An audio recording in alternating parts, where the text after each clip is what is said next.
제19대 대통령을 뽑는 대선이 이제 채 하루도 남지 않았습니다. 네, 각 당의 후보들은 대선 막판 판세 분석을 통해서 자신들이 유리하다고 주장하고 나섰는데요.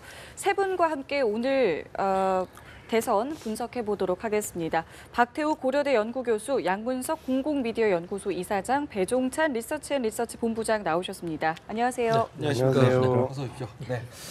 이제 정말 시간이 얼마 남지 않았습니다. 저 우상단에 보면은 투표 시작까지 19시간 27분 남았는데요. 이제 오늘 선거운동 마감도 13시간도 채 남지 않았습니다. 이제 시간이 얼마 남지 않았는데 대선 주자들 어떤 점에 좀 주력할까 싶습니다. 각 주자들의 움직임 살펴봤거든요. 어떻게 좀 보셨나요? 그렇죠. 아무래도 이제 확실하게 오늘 마지막 집토끼 자기들의 확실한 지지층을 좀 굳히고 또 지난번 마지막 여론조사 공포까지 보니까 부동층이 많은 그런 대선입니다. 예. 20%에서 30%까지 각 여론조사는 부동층이 많기 때문에 그 부동층을 최대한 좀 이렇게 가져와야 되는 이런 입장입니다. 그러다 보니 투표를 꼭 좀 하라고 투표를 독려하는 이런 운동과 함께 지금 가고 있고요. 아무래도 80% 이상의 득표율이 예상되는데 왜 그러냐면 지난번에 박근혜 대통령이 당선된 18대 대선 때는 중앙선관위에서 투표를 하겠다는 사람들이 그 당시 발표를 보면 70%인가 그랬는데 실제 투표율이 75%였거든요. 근데 이번에는 투표를 하겠다는 사람이 제가 보니까 86.9%인가 이렇게 나온 것 같아요. 그러다 보니까 이래 봐도 이제 어떤 비교를 해보면 투표가 80% 이상 될 것이다. 근데 거기에 맞춰가지고 마지막 자신들의 집토끼를 다지고 부동층을 집중 공략하는 세대별 투표 유형을 좀 잘 분석해서 맞춤형 유세를 하는 이런 날이 될 것 같습니다. 네. 대선이 이제 내일로 다가오면서 막판 판세에 굉장히 많은 관심이 모아지고 있는데 이사장님 현재 판세는 좀 어떻게 보고 계십니까? 예, 일광이중이라고 이제 볼 수밖에 없는데요.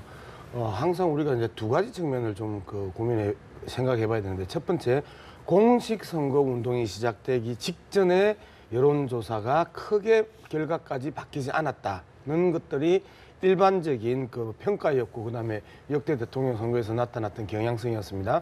두 번째 마지막 여론조사 결과가 일주일 동안 역전되거나 바뀌는 경우는 거의 없고 그 수치의 변동이 별로 없다라는 부분이 또 현재 판세에 그대로 적용되는 것 아니냐. 예. 현장에서 보고 듣는 제 입장에서 본다라면 크게 다른 변동사항이 나타나지 않는다가 첫 번째고요. 두 번째가 마지막 깜깜이 선거 속에서 뭔가 한 방을 탁 터뜨리고 역전의 가능성이나 어떤 정치적 이슈나 이벤트가 터졌거나 결정적인 네거티브의 검증 문제가 터졌거나 했었으면 어떤 지지율 변동의 요동들을 기대할 수 있었겠으나 실제 대형 정치적 이벤트가 없었었고 그다음에 결정적인 검증 과정에서의 네거티브 공세가 없었던 과정을 본다라면 마지막 여론조사의 추이가 그대로 유지되고 있을 거다. 저는 그렇게 이제 분석을 하고 있습니다. 네.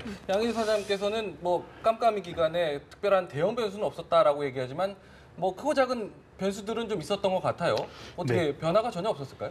이 깜깜이 기간 동안 일어날 수 있는 여러 가지 변화를 또 무시할 수는 없는 것이거든요. 네. 프랑스 대통령 선거에서도 결과적으로는 마크롱 후보가 당선이 됐지만 막판에 터져 나온 이 마크롱 후보 캠프 측의 이 해킹 사건 이 부분도 가짜 뉴스와 함께 상당한 영향을 미칠 것으로 예상은 했었거든요. 자칫 시간이 좀 더 길어졌더라면은 프랑스 대통령 선거에도 영향을 미쳤을 가능성이 크다라고 분석이 나오는 만큼 이번 대통령 선거에서도 이 마지막 여론조사는 그 시점에 이 모든 사람들이 투표를 한다는 것을 전제로 한 그런 여론의 추이가 될 수 있겠습니다. 그렇다면 그 이후에 3일부터 또 사전 투표율이 아주 높았다라는 것은 또 한 번 각 후보의 지지층들을 자극할 수 있는 부분이거든요. 그리고 여론조사 수치에 반영되지 않는 이 민감한 사안들이 깜깜이 기간 직전에 또 상당수 있었던 것도 사실입니다. 네. 한 방송 보도의 파장 부분 또 후보와 소속 정당 의원들이 탈당해서 다른 정당의 이 후보를 지지하는 그런 상황들 이런 여러 가지 상황들 또 사표 방지 심리와 관련된 이 후보 유권자들에게 미치는 심리적 영향 이런 것들을 감안한다 그러면 여론조사의 추세를 물론 비중 있게 참고하는 것은 중요하겠지만 이 깜깜이 기간 중에 변할 수 있는 여러 가지 변수들도 충분히 또 감안한 선거 결과를 예측해야 될 걸로 보여집니다. 근데 저는 좀 생각이 다른 게요. 우리 배 본부장 이야기가 설득력을 가지려고 하면 4월 17일부터 5월 3일까지의 크고 작고 민감한 사건들보다 5월 4일 이후 며칠 동안 나타났던 크고 작고 또 민감한 사건들이 더 영향이 크냐 그렇지 않으면 작으냐 네네. 이 문제를 또 좀 구분해야 되거든요. 그렇다면 제가 보기에는 공식 선거운동이 시작됐던 4월 17일부터 5월 3일까지 크고 작고 민감한 사건들과 이후 깜깜이로 들어서면서 크고 작고 민감한 사건들의 크기는 그냥 그만하다. 결정적으로 깜깜이 선거에 들어오면서 크고 작고 민감한 사건들이 그 앞선 사건들보다 훅 하고 뒤집어 엎을 만큼의 그다음에 순위 변동을 일으킬 만큼의 큰 그 파괴력이 있는 크고 작고 민감한 사건이 있었는가 예, 예. 이 문제를 평가를 해본다라면 없었다라고 이제 저는 보기 때문에 네네. 기존의 추세가 유지가 될 수밖에 없다라는 거죠. 두 가지를 짧게 말씀드리는데요. 이 선거 판세에 엄청난 변화가 있었다고 말씀을 드리는 것이 아니라 깜깜이 기간 중에도 여전히 유권자에게 미치는 이 선거에 영향은 있다라는 말씀을 드린 부분이고요. 네. 그리고 이 선거 여론조사와 선거 예측조사 그리고 출구조사는 구분을 해야 된다라는 의미에서 말씀드린 부분이거든요. 네네. 선거 여론조사는 그 시점에 이 전화 여론조사에 참여한 사람들의 이 의향을 물어본 것이고 이 투표라는 것은 결과적으로 마지막 최종적으로 투표소에서 투표한 사람들 이 9일 투표까지 포함을 해서 선거가 투표율까지 반영된 이 예측이 이루어지는 것이거든요. 그래서 선거 여론조사와 출구조사의 결과가 다를 수도 있다라고 하는 점은 감안하고 우리가 판세를 볼 필요가 있다는 점을 네네. 의미해서 말씀을 드린 부분이 되겠습니다. 그러니까요. 지금 어쨌든 깜깜이 기간이다 보니까 서로들 모르니까 지금 이 자리에서도 해석들이 각자 다양하지 않습니까? 그러다 보니까 후보들도 마찬가지인 것 같아요. 저마다 이제 자신들이 이길 수 있다라고 주장을 하고 있습니다. 문재인 후보 같은 경우는 후보 측에서는 과반까지도 가능하다. 홍준표 후보 측에서는 대역전극을 봐라. 안철수 후보 측에서는 뭐 양강구도로 다시 굳어졌다. 또 유승민, 심상정 후보 같은 경우도 두 자릿수 충분히 가능하다. 이런 식의 이제 각자들의 해석들을 하고 있습니다. 마찬가지 앞서 말씀하신 대로 지지층의 결집이 더욱 필요한 시점이다 보니까 그런 부분을 강조하겠죠. 그렇습니다. 그리고 이제 깜깜이 선거 기간에 우리가 이제 여러 가지 지표를 좀 공표는 할 수 없습니다만 예. 각 캠프에서는 뭐 각자 지금 볼 수 있는 자료들이 있지 않겠어요? 그리고 이제 저는 또 한 가지 최근에 월스트리트 저널의 6일자 사설을 좀 많이 주목하고 있어요. 예. 그거 보니까 an upset is possible. 왜냐하면 지금 이 선거가 한국 선거가 보면은 상당히 여러 가지 예측 불가능한 변수들이 많아서 결과를 함부로 예측할 수가 없다. 이런 사설이 논조가 물론 뭐 각 후보들이 각자 해석하는 바는 다릅니다만 이건 뭘 의미하냐면 그만큼 여러 가지 변수들이 불가능한 그런 예측을 가능하게 할 수 있는 후보들의 노력이 막판 2, 3일이 중요하다. 이걸 의미하는 겁니다. 그리고 네. 사전 투표도 유권자 4,274만 명 중에서 1,107만 명이 투표하리라고 예측을 못 했잖아요. 네. 마찬가지입니다. 이 투표라는 거는 마지막까지 유권자들이 정말로 실제로 가서 투표할 때까지는 정해진 게 아닙니다. 그리고 뭐 사전 투표율에서 봤다시피 지금 각자 그걸 놓고 해석이 굉장히 엇갈립니다. 네. 그리고 미국의 트럼프 대통령이 당선된 거 많은 주요 언론들은 미국에서 맞히지 못했어요. 네. 영국의 브렉시트 탈퇴하는 거 그것도 마찬가지로 틀렸습니다. 이런 걸 보면은 빅데이터를 통한 분석 여러 가지를 종합해서 볼 때 지금 대한민국 깜깜이 선거 정보에서는 얼마든지 변수가 있다. 이 점은 우리가 좀 참고를 해야 될 것 같습니다. 네. 그동안 보면 사실은 여론의 추이를 이렇게 크게 이렇게 변화를 주었던 부분은 보수 표심 아니었습니까? 보수 표심이 사실은 움직이는 것에 따라서 후보들의 지지율이 등락폭을 좀 거듭해 왔는데 보수층은 어느 정도 좀 의견을 좀 모았다라고 보시나요? 어떻게 보시나요?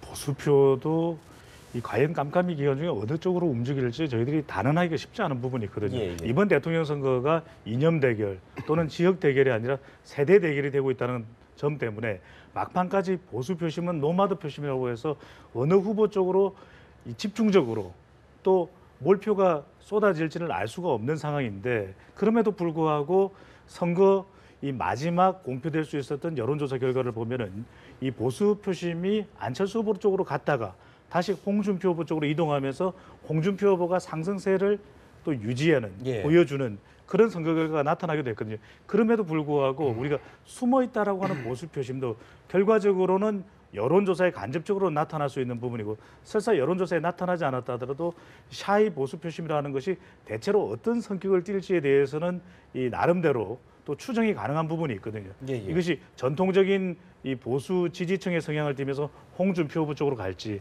아니면은 이 안철수 후보가 가지고 있는 확장성 때문에 안철수 후보 쪽으로 갈지 아니면은 이 표심들이 또 새롭게 선거 막판 이 깜깜이 기간으로 들어가기 직전 재조명을 받았던 유승민 후보로 갈지 또 마지막 순간에는 후보자를 선택하지 못하면은 투표소로 가지 않고 또 투표를 하지 않을 아예 안 가능성도 해버리는. 예상할 수 있는 부분이거든요. 예. 그렇다면 대체적으로 보수 표심이 어느 한 후보에게만 100%다 쏠려가기는 힘들다라고 하는 전제하에 이 보수 표심이 누구 쪽으로 조금 더 많이 가더라도 나누어질 가능성도 충분히 있는 만큼 네네. 네. 이 표심이 전체 판세를 다 뒤집을 정도이냐라고 보기에는 선거의 기간이 짧으니만큼 네. 그 정도의 파괴력을 가지고 있다라고 과대 해석하기는 물론 그런 가능성을 전혀 배제할 수는 없겠지만 좀 지나친 해석이 될 수도 있을 걸로 보여집니다. 네. 근데 보수를 한 최근 보니까 많은 언론들이 35% 정도 우리 유권자 이렇게 볼 때 대개 60대 이상은 우리 홍준표 후보 쪽으로 많이 가고 40, 50대는 안철수 쪽으로 지금 조금 쏠림 현상이 있다가 최근에는 좀 이동하고 있다. 보수 표심 중에서요? 네, 보수 표심. 20, 30대는 되게 유승민 후보 쪽으로 많이 가고 있다. 이렇게들 분석을 하고 있습니다만 예. 제가 보기에는 최근에 며칠 이 깜깜이 선거 기간에 보니까 저는 아무래도 보수적인 사람이다 보니까 보수적인 사람들하고 이야기를 나누는데 네네. 보수층 결집 현상이 있어요. 좀 SNS상 이런 거 볼 때. 그래 그것이 가장 저는 큰 변수가 아닌가 이번 대선에. 그것이 어느 정도 결집을 하는가. 네. 그 숫자가 꽤 되지 않습니까? 네. 굉장히 큰 좀 저는 투표율과 함께 예. 큰 변수로 보고 있습니다. 예. 근데 35% 이야기도 이제 좀 그 교정이 좀 돼야 될 것 같죠. 역대 선거 속에서는 35%의 보수, 그다음에 중도 30, 그다음에 뭐 진보 성향 35 이렇게 해서 35대 35에 그 중도 30이 이제 흔들었던 것이었는데 그 부분들은 지난 8일부터 시작되었던 박근혜 전 대통령에 대한 탄핵 국면과 그다음에 이 탄핵의 과정 그리고 재판의 과정 이 일련의 과정을 거치면서 그 상당 부분이 정치적 각성을 할 수 있고 그다음에 정치적인 그 의식이 아주 높아지는 과정이었었거든요.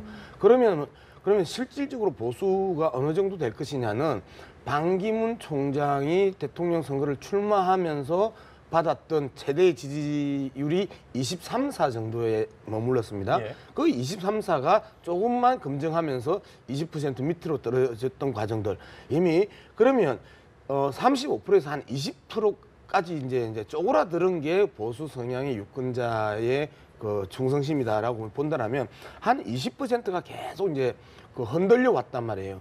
아시다시피 당내 경선 과정에서는 안희정 지사로 갔다가 그 다음에 끝나고 나서 안철수 후보가 훅 하고 올라오는 과정이 있었었고요. 그 다음에 안철수 후보가 꺼지는 만큼 홍준표 후보가 훅 하고 올라왔는데 그게 그 퍼센테이지를 따지면 참 재밌습니다. 안철수 후보가 최대 35%까지 갔습니다. 예. 자신이 가지고 있던 10%에서 15% 플러스 한 20까지 치고 갔는데 홍준표 후보는 한 10% 가지고 있다가 5에서 7% 가서 최대치를 한 17 정도를 찍었거든요. 그러면서 계속해서 그 흔들리는 보수 표심이 안철수 후보에 갔다가 다 안 떨어져 나오고 일부 떨어져 나오고 그다음에 홍준표 후보한테 갔다가 다 안 떨어져 나오고 일부 떨어져서 또 유승민 후보에 가고 하면서 한 전체 20%의 그 보수 성향의 유권자들이 계속해서 이동하면서 곳곳에서 정착을 했다는 겁니다. 네. 그렇기 때문에 막판에 보수 대결집이라는 표현들은 별로 저는 의미가 없다고 보는 거고 그다음에 그 월스트리트 저널 이제 말씀을 하셨는데 예. 이 이야기를 읽어보면요 참 근거 없고 기가 찬 이야기죠. 각 캠프마다 다 활용하더라고요. 요거 한번 네네. 그 분석을 해보면 중도 보수 가 한 명의 후보에게 결집할 때입니다. 네. 그러면 홍준표, 그다음에 안철수, 유승민 이 세 사람이 후보 단일화를 할 때 뒤집힐 수 있다라는 이야기거든요. 저 이야기를 정확하게 우리 한국의 현재 정치 현실을 놓고 읽어본다라면 예. 이 세 후보가 후보 단일화 했었을 때 네네. 가능하다라는 거지 유권자가 지금 안철수 후보를 지지하는 보수 성향과 중도 성향 그다음에 홍준표 후보를 지지하고 있는 보수 성향이 한쪽으로 결집하기에는 현실적으로 불가능한 상황인데 현재 상황과 전혀 다른 전제로 지금 이야기한 거다. 그 현실화되기에 불가능한 가상 현실을 놓고 예. 그 근거라고 제안해 놓고 그 업세트를 던졌단 말이에요. 네. 이것은 정말 미국의 보수적 신문인 월스트리트 저널이 한국 대선에 개입하기 위한 아주 교묘한 술책임에도 불구하고 그리고 현실적으로 중도와 보수가 한쪽으로 몰릴 가능성이 불가능한 상황에서 3자 후보 단일화의 전제를 놓고 이야기했던 것이기 때문에 정말 일부의 가치도 없으나 한국 언론과 한국 정치권이 워낙 이야기를 많이 하니까 언론 비평 전문가인 저로서는 한마디 안 할 수가 없는 이야기네요. 미풍인가요? 그럼 미국에서 불러온 바람? 미풍이네요. 네, 월스트리트 저널은 한국 대선을 좀 분석하려다가 스트리트 파이트가 되고 있는 그런 상황인데요. 네. 이 내용들은 아마 가정을 해서 한국에 취재하는 과정에서 그런 가능성에 대한 누군가의 취재 내용을 듣고서 또 분석 내용을 듣고서 아마 인용을 하는 것으로 보여지는데 그런 의미에서 그냥 참고를 하는 정도일 테고 이 월스트리트 저널이 어떤 의도를 가지고서 한국 대선에 뭐 개입을 하려고 한 것은 아닐 테고요. 여기서 중요한 것은 이번 대통령 선거를 바라보면서 이 보수 표심이 결집을 한다라는 의미는 이 양자 대결 구도가 된다고 할 경우에는 그럴 가능성이 충분히 있는 것이거든요. 이번 대통령 선거가 이 프랑스 대통령 선거와 비슷한 시기에 맞물려 있어서 이 프랑스 대통령 선거는 여론조사가 기가 막히게 맞습니다. 23일 있었던 1차 투표도 1, 2위의 퍼센티지를 정확하게 맞췄고요. 결선 투표 7일에 있었던 것도 정확하게 맞췄습니다.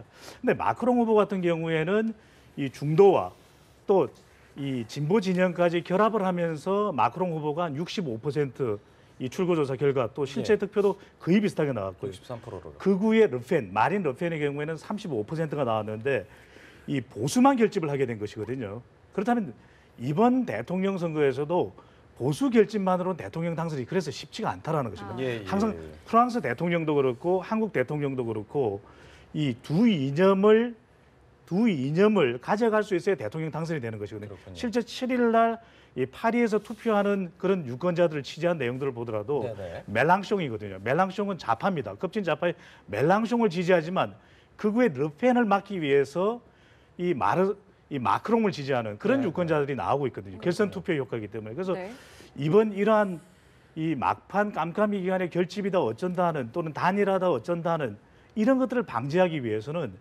이 프랑스처럼 최대한 깜깜이 기간을 짧게 두고 그리고 결선 투표를 두면 이 모든 안개가 그칠 수 있는 것이거든요. 근데 바로 그렇게 하지 못했던 것이 막판에 계속해서 결집이다 어떻다라는 이야기들이 난무하는 현상으로 이어진 걸로 보여집니다. 어제 있었던 일도 좀 짚어보면요. 홍준표 후보가 이제 바른정당을 탈당한 의원들을 전원 복당시키고 또 일부 뭐 징계가 있었던 의원들도 해제를 시켰단 말이에요. 이 부분도 지금 저희가 계속 이야기한 어떤 보수층 결집에 어느 정도 좀 유리하게 작용을 할까요? 뭐 플러스 마이너스가 있죠.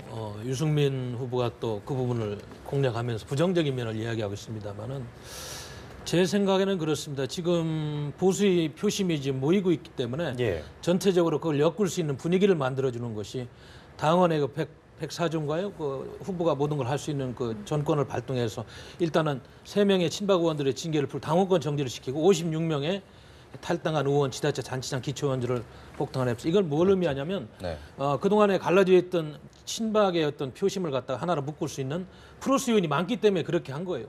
실질적으로 저는 그런 흐름이 있다고 봅니다. 그래서 물론 유승민 후보 측에서는 좀 네거티브한 그런 면을 이야기합니다만은 플러스 요인이 많기 때문에 그렇게 간 것이고 지금 홍준표 후보 입장에서는 어떻게든 일단 뭐 물론 보수의 그 정의를 가지고 여러 가지 폭도 다르고 깊이도 다르겠습니다만 35%에서 35%의 보수표를 일단은 결집시키고 그다음에 중도 지형에서 끌어와야 되는 이런 다급성이 있기 때문에 그렇게 할 수밖에 없었다. 저는 이해는 충분히 하고 있습니다. 어떻게 평가를 하시나요? 그 한 가지 양박이라고 하시죠. 양문석 박사를 양박이라고 하는 게 아니고 홍준표 후보가 일찍이 양아치 박이라고 이야기를 하면서 지칭했고 지목했고 양아치 박하고는 결코 정치할 수 없다고 했던 사람들이 누굽니까? 서청원, 최경환, 윤상현 의원 등과 같은 소위 말하는 핵심 친박을 향해서 홍준표 후보는 양아치 박이라고 이야기했단 말이에요. 그리고 그 양아치 박들을 당원권 정지의 징계를 해제하고 그다음에 낙오된 철새 정치인들이 있었잖아요. 새누리당에서 바른정당으로, 바른정당에서 또 그 자유한국당으로 그 불과 100일 동안에 그 당적을 이제 2번이나 옮기는 이러한 낙오된 정치 철새들을 같이 묶어놨단 말이에요. 그런데 소위 말하는 낙오된 정치 철새들과 그다음에 양아치 박의 관계를 어떻게 융합할 것이냐. 융합할 수 있었으면 분당 안 했지요. 즉 이미 지지자들이 여전히 한 10% 정도의 격렬한 박근혜 전 대통령을 지지하는 그룹과 그다음에 한 10% 더 이상 잘못되고 오래되고 낡고 부패한 보수 그 영역에서 이탈하면서 합리적 보수 유승민 의원이 후보가 이야기했던 건강한 보수로 그 입장을 바꾼 그 10%가 융합할 수 없다라는 거죠. 예. 외려 거기에서는 융합의 과정보다는 충돌의 내용들이 훨씬 더 많아지고 그 파열음은 결국은 마이너스 이펙트, 즉 오히려 지지율이 감소하는 결과를 초래할 거다. 저는 이제 그렇게 분석을 하는 거죠. 예. 지금 어쨌든 뭐 보수의 표심이 어디로 향하냐도 변수겠지만 또 하나의 변수라면은 깜깜이 선거운동 기간 벌어진 사전 투표 있지 않습니까? 네. 사전 투표율이 굉장히 높았습니다. 그래서 이번에 뭐 최종 투표율 80%를 넘어설 것이다. 선관위 측에서도 조심스럽게 좀 예측을 하고 있는데 이 부분은 또 어떻게 그 변수가 될까 예상해 볼 수 있을까요? 사전 투표율이 높다라는 것은 후보들을 지지하는 지지층들이 모두 투표에 적극적으로 참여하는 그런 현상이 나타난 것이거든요. 여론조사가 이 투표율, 그래서 세대 모두가 투표에 참여한다는 걸 전제로 하고 실시된 것이 여론조사입니다. 투표율이 반영되지 않은 것이죠. 네. 그래서 투표율이 세대별로 제각각 변할 수밖에 없는 실제 선거의 결과와는 다를 수도 있다라는 그런 이 선거 여론조사의 차이점인데 출구조사와 예. 또 실제 득표와는. 근데 이번 대통령 선거를 보면은 사전 투표율이 매우 높았기 때문에 네. 실제 본 투표율의 투표도 상당히 높을 수밖에 없는 것이거든요. 그렇다면 모든 후보의 지지층들이 적극적으로 참여하고 있는 선거인인 만큼 예. 어느 특정 후보에게 유불리를 따져 묻기가 힘들다라고 하는 부분이 있고요. 이 사전투표에서 나타난 현상이 호고 또 영저 현상, 서고 또 동저 현상이라고 네. 하는데 호남에서 투표율이 높았던 것은 그만큼 이 호남에서의 대결 구도는 문재인 후보와 안철수 후보의 대결 구도가 되고 있기 때문에 젊은 세대와 또 고연령대 상관없이 투표장에 미리 일찌감치 나옴으로써 사전투표를 했기 때문에 이런 높은 투표율이 가능하고 과거에도 관성적으로 호남에서는 그만큼 정치에 대한 관심, 고관여 이 층의 성격을 많이 띠기 때문에 네네. 투표율이 높았던 성격이 있거든요. 네. 하지만 영남권의 경우에는 지금도 3파전, 4파전이 펼쳐지고 있는 것이 PK, TK 지역의 지금 현재 유권자 지형이기 때문에 막판까지 본투표율까지 후보들의 정책도 보고 후보들의 이 여러 가지 지지율 추세의 변화도 보면서 관망세를 유지하다가 투표하는 성격이 있는 것이고 또 한편으로는 대체적으로 연령대가 높은 보수 성향의 유권자층이 본투표율을 선호합니다. 네. 사전투표율은 새롭게 생겨난 제도인 반면 예. 내가 국민으로서 누려야 될 투표 권리는 본투표율이 의식적으로 그것이 더 중요하다. 이렇게 그렇군요. 판단을 하는 그런 의식 성향이 있기 때문에 네. 이 본투표율에 많이 하기 때문에 실제 본투표율의 투표율까지 합해 보면 또 80% 내외 안팎 육박한다고 하지 않습니까? 어느 특정 후보에게 유리하다, 불리하다고 해석하는 것은 그냥 막판까지 지지층을 끌어모아야 되는 후보들의 고심, 아전 인수격 해석을 할 수밖에 없는 그런 양상 때문으로 풀이됩니다. 그렇군요. 저희가 대선 당일이 되면 이제 출구조사에 아무래도 주목을 하게 되지 않겠습니까? 그러면은 이 사전투표는 이제 출구조사랑은 전혀 관련이 없게 되는 거잖아요. 꼭 그렇지만은 않습니다. 출구조사에서는 사전투표도 75% 내외의 투표율이 된다고 할 때는 26.06%가 실제로는 3분의 1도 조금은 넘는 정도의 비중이 되는 것이고요. 그렇다면 과거에 이 지방선거 또 그리고 총선거에서 사전투표를 했을 때의 지역별 또 연령별의 이 투표자의 이 구분 예. 또 성향 또 그 다음으로는 이번 본투표일에 진행되는 전체 실시된 이 출구조사의 결과들을 서로 상호 비교를 해서 그 사전투표의 성격만큼 추정하게 되는 것입니다. 네네. 그래서 거기에는 아주 이 통계적이고 또 기술적인 오래 축적된 그런 노하우들이 적용이 돼서 최대한 출구조사의 성격에 가깝도록 반영을 하는데 정말 예외적으로 사전투표율이 높았습니다. 그러니만큼 출구조사를 정확히 예측하는데도 적지 않은 부담이 될 것으로 보여집니다. 예. 앞서서 배 본부장님께서 뭐 호남이 높고 영남이 좀 낮고 또 이제 좀 고연령층일수록 투표 당일날 투표를 한다라고 얘기를 하지 않았습니까? 안 그래도 그래서 그런지 홍준표 후보 같은 경우도 지난 뭐 연휴 사이에도 경남 지역을 돌면서 그 부분을 굉장히 좀 많이 강조를 하더라고요. 호남에서 압도적인 사전 투표율이 나왔기 때문에 영남 지역에서 또 좀 몰아줘야 되지 않느냐. 어떻게 이어질까? 그래서 이번에 지역주의가 많이 완화된 대선인데 지금 막판에 그 사전 투표 특히 이제 호남 지역에 34%까지 올라갔나요? 이걸 보고 지금 젊은층이 많이 했으니까 영남에서 보수층에서 결집해서 투표를 해달라. 예. 그렇게 막판에 지지를 호소하고 있습니다. 예. 저는 그게 분명히 효과가 있다고 봐요. 항상 우리 대한민국이라는 나라가 큰 나라가 아니잖아요. 민주주의 역사 70년 여러 가지 문제점이 많습니다. 그리고 역대 대선에서 지역주의하고 이념 문제를 자유롭지 못했어요. 지금 홍준표 후보는 막판에 안보관도 이야기하고 예. 여러 가지 지금 여기 방송에는 많이 안 되고 있습니다만 지역 유세마다 보면 안보 문제를 많이 이야기를 하는 것 같아요. 네, 보니까. 그리고 지금 문재인 후보 같은 경우는 30에서 35% 지금 박스권에 갇혀서 확장성이 그렇게 크지는 않지만 홍준표 후보는 그래도 지금 올라가는 추세의 여론조사가 멈췄습니다만은 지금 상승하는 그런 기류에 있기 때문에 영남권에서도 호응이 과거보다는 좀 있다. 박근혜 대통령 탄핵 이후에 좀 침체되고 갈 길은 보수 표심이 한 곳으로 모이고 있다. 이거는 좀 흐름이 있는 것 같아요. 네네. 호남에서도 이 부분 의식하고 있지 않겠습니까?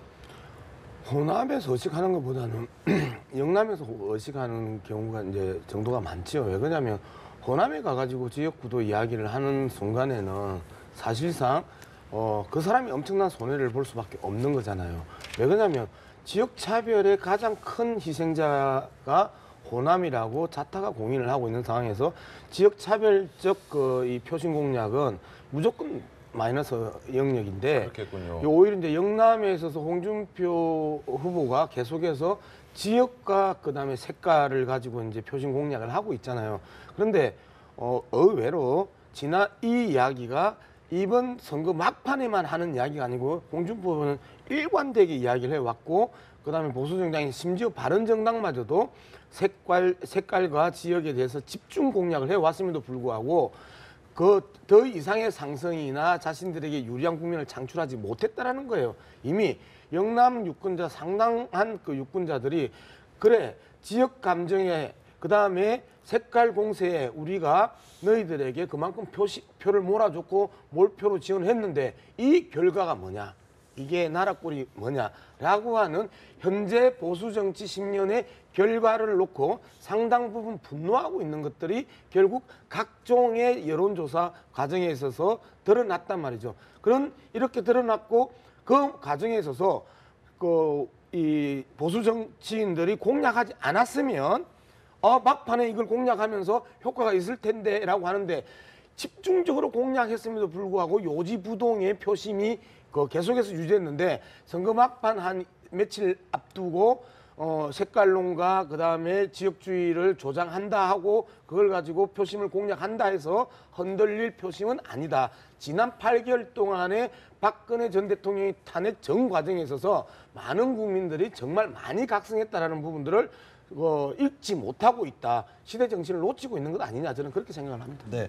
지금 11시가 막 넘어섰는데요. 이제 12시 자정이면 이제 공식 선거운동 시간 끝나잖아요. 이제 네. 13시간밖에 남지 않았습니다. 그래서 사실은 마지막 유세 장에도 굉장히 큰 의미 부여를 좀 하고 있는 것 같아요. 이번에 보니까 문재인 후보 같은 경우는 광화문, 홍준표 후보 같은 경우는 대한문, 안철수 후보 같은 경우는 대전, 또 유승민 후보 같은 경우는 명동, 심상정 후보는 신촌 이렇게 좀 나름대로 이제 의미를 부여한 것 같아요. 어떻게 좀 해석을 하시나요? 그렇습니다. 각 후보들이 전략과 동선을 보니까 아무래도 유권자 수가 제일 많고 또 수도권의 비중이 제일 크다 보니까 마지막에는 서울에서 또 이렇게 유세를 마무리하고 또 젊은층이 많이 있는 거리를 주로 심상정 후보나 유승민 후보는 소 유세 전략을 찾아가고 있는 거예요. 또 보니까 홍준표 후보가 오늘 부산에서 또 기자회견을 하고 네. 부산에서부터 또 대구로 올라와서 그다음에 뭐 천안 대전으로 해서 서울로 와가지고 서울에서 또 마무리하는 거 아니겠어요? 네네. 문재인 후보도 마찬가지 비슷한 것 같습니다. 지금 보니까 저쪽 경상도에서 올라와서 지금 예. 서울에서 결국은 광화문에서 유세를 하면서 촛불 집회 때 그 기억을 되살리면서 유세를 마무리한다고 그래. 이런 걸 보면은 네. 오늘 저는 이 후보들이 정말로 뭐 많이 지치고 피곤하겠지만 어떤 워딩을 가지고 어떻게 마무리하느냐 네. 이 부동층을 잡는 데 굉장히 중요하다. 그래서 좀 힘들겠지만 최선을 다하는 하루가 될 것이다 이렇게 생각이 됩니다. 네. 사실 선거운동을 처음 시작했던 것도 저희가 주목을 했던 만큼 오늘 어디서 마무리 짓느냐도 큰 의미가 있을 것 네. 같아요. 결국 이 마무리는 유권자를 설득하기 위한 유세가 아니에요. 이제는 우리가 결집되고 승리했다라고 먼저 선언하는 그 자리고 그리고 마지막 이제 연설은 전 국민을 향해서 언론을 통한 전 국민에게 그 이야기하는 호소 이제 유세거든요. 예, 예. 그런 측면에서 봤었을 때는 각각의 상징적인 장소를 그 잡았는데 네네. 문재인 후보하고 홍준표 후보의 마지막 그 유세지가 그 강화문 그렇습니다. 대로에 있습니다. 네네. 그리고 촛불 집회는 서울시청에서 경복궁 쪽으로는 촛불 집회가 그 주로 했던 곳이고 서울시청 앞 덕수궁 쪽은 태극기 성조기 집회가 주로 했던 공간입니다. 마지막 공간에 있어서 촛불의 그 정신을 이어받겠다는 문재인과 그다음에 태극기 성조기 박근혜 대통령의 석방을 촉구하겠다라는 홍준표 후보의 전통적 지지층에 대한 집중적인 이제 그 자신감의 표현 요 정도가 있고 그다음에 전반적으로 마지막에 이러한 마지막 집중 유세가 막판 표심에 영향을 미쳤다라는 어떤 통계 결과도 없다라는 부분 이 부분을 저는 강조하겠습니다. 네, 배 본부장께서 보시기에는 뭐 오늘 저녁 광화문 일대가 그 지난해 올해 초까지 이어졌던 촛불 집회와 태극기 집회 양상처럼 또 비춰질 수 있는 대목도 있겠네요. 어떻게 보면. 네, 그럼에도 불구하고 유권자들은 갈등보다는 축제를 이야기하고 있거든요. 예, 예. 통합을 이야기하고 있기 때문에 마지막 피날레 장소, 이 각 후보들 모두 피를 튀기면서 치열하게 싸워왔던 지난 공식 선거운동 기간이었는데 마지막 유세 장소의 상징이 있습니다. 문재인 후보는 이 촛불 민심, 그리고 그렇죠. 홍준표 후보는 보수 표심, 안철수 후보는 4차 산업혁명, 그리고 이 유승민 후보는 개혁, 보수, 그리고 심상정 후보 가장 주목받았던 TV 토론에서의 스타였는데요. 그렇죠. 이 진보 개혁을 이야기하고 있습니다. 모두 다 귀담아 들어야 되는 내용이 되거든요. 그래서 이 후보들이 한결같이 이야기하는 것은 어느 누구도 후보 대통령이 되더라도 군림하는 대통령이 되지 말고 이 대국민 정책 서비스 최고 책임자 국민이 더 킹으로 섬겨달라는 그 국민들의 마지막 메시지를 되새기는 피날레 장소라고 보여집니다. 예. 지금 보면 이제 뭐 얼마 시간이 남지 않았기 때문에 사실 뭐 여러 가지 이제 그 후보들 총력전을 펼치겠지만 사실 이번 대선 기간을 좀 되짚어 본다면 여러 가지 이야기들이 많았습니다. 사실 뭐 탄핵 사태로 60일 동안 뭐 짧게 이루어지다 보니까 그 안에서 이제 뭐 제3지대론도 많이 나왔었고요. 뭐 빅텐트론도 있었고 뭐 반문 연대 뭐 이런 식의 이제 그 대선 기간에 어떤 이야기들이 있었습니다. 여러 가지 이제 공학적인 이야기들이 많았었는데 이루어지지 않았던 건 어떤 이유라고 좀 평가를 좀 할 수 있을까요? 그렇죠. 뭐 오자고도로 물론 뭐 다른 후보 군수 후보들 계십니다만 마지막까지 치러지고 합종 연행이 안 되고 단일화가 안 된 대선. 네. 저는 이것은 결국 그만큼 이제 유권자들의 성향도 우리 국민들이 의식하는 것보다 다분화되고 세분화된 측면이 있다.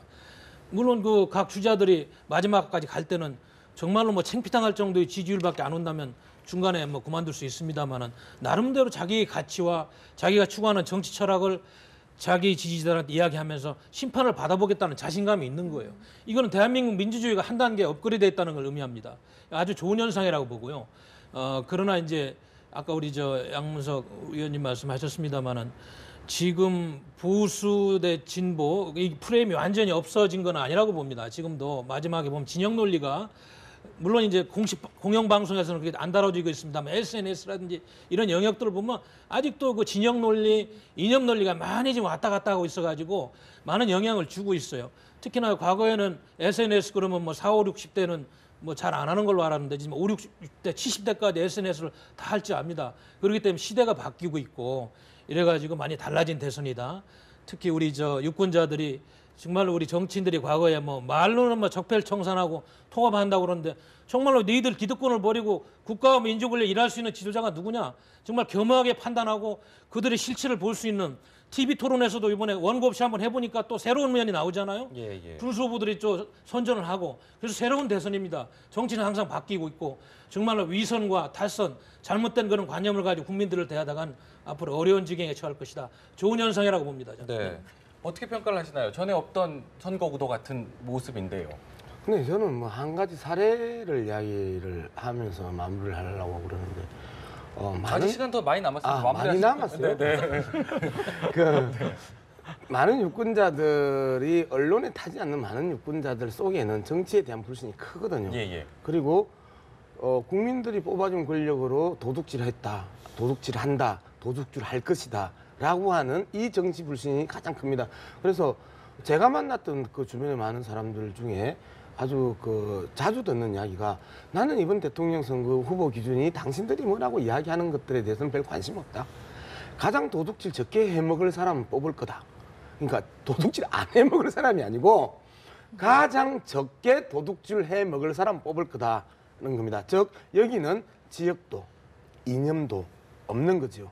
그리고 정책도 없는 거지요. 말 그대로 대통령의 도덕성에 대해서 믿음이 가는 사람 뽑을 거다. 예. 이제 이 이야기를 할 정도인데 저는 이번 대선 구도에 있어서 지역과 이념이 무너졌던 결정적인 이유는 도덕성의 문제가 가장 중요한 가치로 기준으로 잣대로 등장했기 때문에 지역과 이념이 상당 부분 이 붕괴된 것 아니냐라고 이제 생각합니다. 그래서 많은 국민들이 그렇게 판단할 거라고 봅니다. 네. 도덕성에 대해서 믿음이 가는 사람. 이 정도가 중요한 결정 잣대가 되지 않을까.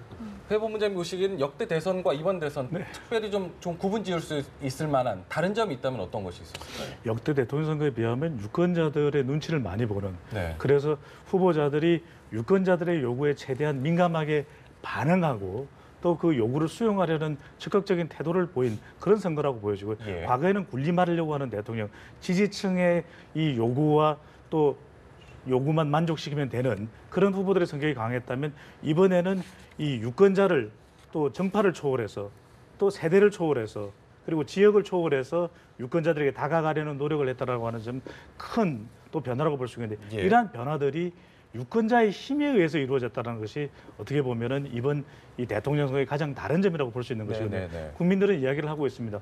과거에는 왜 이런 TV 토론을 하지 못했는지 앞으로는 충분한 국민들에게 검증받을 수 있는 능력과 국민들에게 설득할 수 있는 토론 능력을 갖춘 리더만이 살아남을 수 있다는 것을 여실히 보여준 선거였고요. 이번 대통령 선거가 오자 대결 구도였지만 단일화 네네. 또는 선거공학적인 연대 예. 이런 이야기들이 운운됐던 것은 또 옥의 티처럼 여겨졌던 만큼 예. 이 결선 투표가 요구되는 대한민국의 대통령 제도라면 그것을 개헌을 통해서든 아니면 국회에서의 법안 통과를 통해서든 어떻게든 유권자들의 뜻이 반영되는 그래서 촛불 민심이든 태극기 집회의 민심이 됐든 간에 이제는 통합할 수 있는 리더십을 발휘해주고 국민들이 편안하게 일상으로 돌아가서 생활에 또 임해줄 수 있는 그런 환경을 만들어줄 수 있는 대통령, 지도자가 나오기를 바라는 역대 다른 대통령과는 다른 역사적인 자리매김을 하는 대통령 선거로 보여집니다. 네네. 이전 대선과 좀 다른 점을 또 하나를 꼽아보자면 누가 이제 당선이 되더라도 당선과 동시에 임기가 시작이 된다는 점입니다. 네. 이 부분을 많은 분들이 염려하고 계시거든요. 잘 될까요? 제가 보기에는 이 또 하나의 관전 포인트가 5월 10일부터 누가 안전하게 대한민국호를 운항할 수 있을까라는 부분들도 하나의 선택의 기준 중에 하나일 가능성이 높습니다. 그렇게 본다라면 기존의 원내교섭 단체를 가지고 있는 후보들이 죄송합니다. 이제 주요 이 선택을 받을 가능성이 높고 그다음에 이제 큰 당들이 선택을 받을 가능성이 높겠죠. 그런데 제가 좀 걱정스러운 부분들은 동거 체제가 될 수밖에 없습니다. 네. 자, 박근혜 2기가 아니라 홍준표 1기라고 홍준표 후보는 명확하게 선언을 하고 있고 그다음에 문재인 후보, 그다음에 안철수 후보 같은 경우에는 정권 교체라고 이야기를 합니다. 예. 결국 사실상 자기들 스스로들은 다 정권 교체라고 이야기하기 때문에 현재 박근혜 정부의 박근혜 대통령이 지명한 내각과 일정한 동거 체제를 유지할 수밖에 없는데 여기에 대해서 적대시하거나 그다음에 이 비토를 하거나 하면은 상당히 불안한 대한민국호가 될 것이고 이 부분들 적극적으로 흡수하면서 1차적으로 동반자적 역할 속에서 나라를 위해서 같이 고민하고 융합시켜 주는 게 리더십의 또 하나의 이 척도가 아니겠나. 그 부분까지 고려한 투표 표심이 될 것 같은데 어떻게 좀 그렇습니다. 전망하시나요? 지금 이번 선거가 사실은 뭐 표를 얻기 위해서 이런저런 말씀들을 하시고 때로는 뭐 적대적인 감정도 드러냈지만 결국은 현재의 헌법 체제하에서 개헌이 없은 다음에 국회의 그 의석 분포를 봐도 그렇고 타당의 협조가 없이 새로운 대통령 할 수 있는 일이 없어요. 예, 예. 정말로 협치와 통합을 가지고 나라 생각하는 마음이 먼저가 아니면은 또 새로운 개혁 프로그램, 혁신 프로그램 갈 수가 없습니다. 대통령 자신이 임명하는 임명권을 행사할 수 있어도 총리라든지 장관들 국회에서 청문회 제대로 통과되겠어요? 그래서 정말로 중요한 선거고 이번에 하나의 실험대다. 프랑스에서 왜 마크롱이라는 전직 장관 출신 30대 후반의 그런 젊은 대통령이 의석은 없는데도 당선돼가지고 저렇게 하고 있을까? 우리가 한번 생각을 해볼 필요가 있고요. 예. 그런 의미에서 의석이 중요한 게 아니고 정말로 국가와 민족을 위해 일할 수 있는 그런 애국심이 중요하다 이런 생각이 듭니다. 알겠습니다. 저희 세 분 말씀 여기서 마무리 짓겠습니다. 고맙습니다. 고맙습니다.